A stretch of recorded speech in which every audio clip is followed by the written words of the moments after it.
Audio Jungle.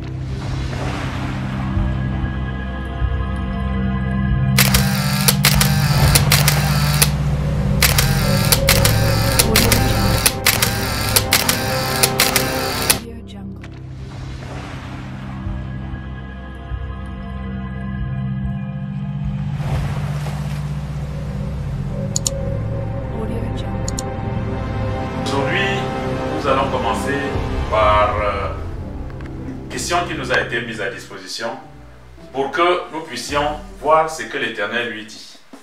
Qu'est-ce que l'Éternel dit? Que dit-elle donc des malédictions dont les hommes, les humains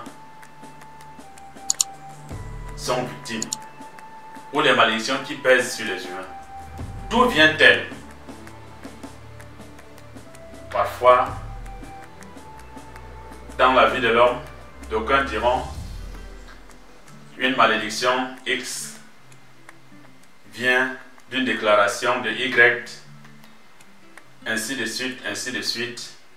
Soit c'est ceci, chacun a un justificatif. Or,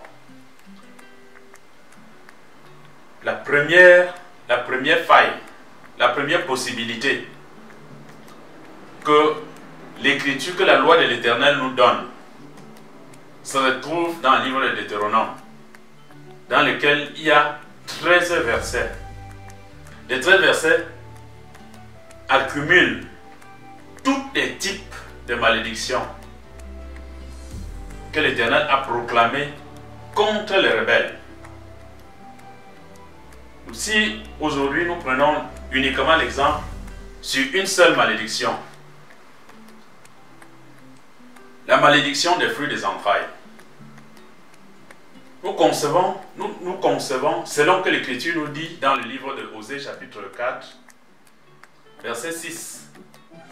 Observons ce que l'Écriture nous dit dans le livre d'Osée chapitre 4, verset 6.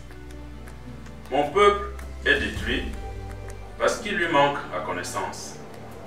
Puisque tu as rejeté la connaissance, je te rejetterai et tu seras dépouillé de mon sacerdoce.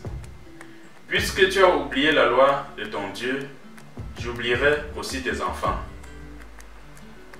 Plus ils se sont multipliés, plus ils ont péché contre moi.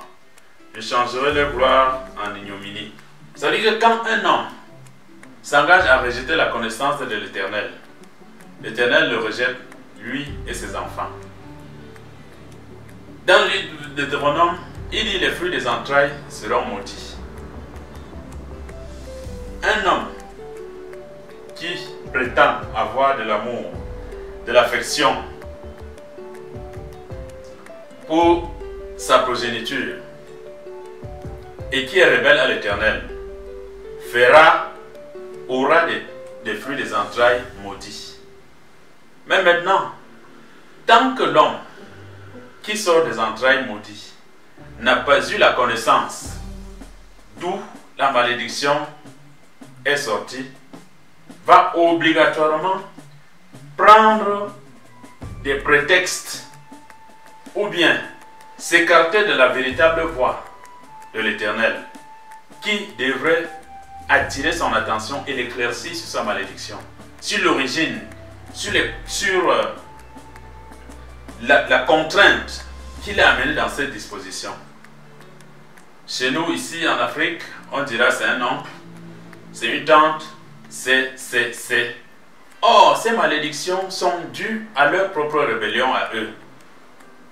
Ils ont été premièrement rebelles et l'Éternel a maudit le fruit de leurs entrailles. Et au fur et à mesure que les hommes ont ainsi évolué, la malédiction aussi a évolué. Plus l'homme a évolué, plus le nombre d'hommes ont évolué et ont augmenté sur la terre. L'homme a davantage augmenté le degré de sa rébellion à l'égard de l'Éternel. C'est pourquoi l'Éternel lui-même a dépouillé l'homme. Et quand il dépouille l'homme, il envoie sur l'homme toutes les malédictions qu'il a prévues dans le livre de Deutéronome chapitre 28. Et nous avons vu que dans ce chapitre, il y a 13 versets qui sont liés à tout type de malédictions qui peuvent exister sur la terre contre l'homme. Et c'est donc pourquoi l'homme est maudit dans plus d'une situation. Maintenant, pour que l'homme sorte de là, l'homme doit revenir à l'Éternel. L'homme doit chercher à créer et avoir une relation personnelle avec l'Éternel, afin que ce soit l'Éternel lui-même qui ôte ses malédictions. Nous avons seulement nous avons voulu répondre à la question des malédictions. Comment en sortir? Ce sera encore une autre phase. Nous prendrons encore du temps afin que l'Éternel nous accorde la grâce de répandre en tout lieu l'odeur de sa connaissance sur la question de comment sortir des malédictions.